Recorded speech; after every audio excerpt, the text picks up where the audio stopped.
So this video is to demonstrate how one can erase and perform a clean installation of the operating system on a Toshiba L series computer. Particularly the one we're dealing with today is an L300 running Windows Vista. So let's get started.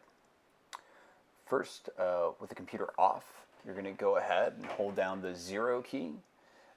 While holding down the 0 key, you're going to power on the computer. Once you've powered on the machine, just keep holding down the 0 key.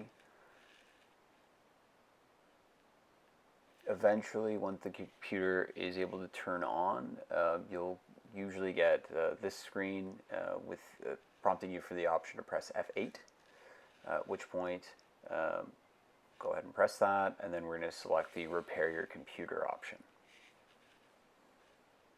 Give it a few minutes. This is an older machine, so it will take a few minutes to load. Now, once that's complete, you're going to be prompted to enter the language, rather the keyboard layout, sorry. If you have a password on the system, it's going to ask you to enter that password to authenticate. And then we're going to be looking for this option right at the bottom, the Toshiba Recovery Wizard. So just go ahead and select that. You're going to get this very large, ominous warning symbol, basically just saying, hey, we're going to erase the machine. Please confirm. We're going to go ahead and say yes. And then we're just going to follow the on-screen instructions. We're going to go ahead and put everything back to factory default, the out-of-the-box state. So this was how it was purchased initially, at which point we can update it to whatever, but more just for the example here.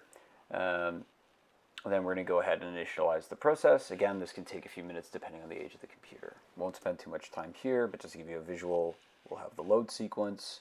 Mine's going to be about 15 minutes. Once that's done and you see the recovery complete page, click finish and the computer will restart to the Windows OS. Hope this is helpful. Thanks for watching.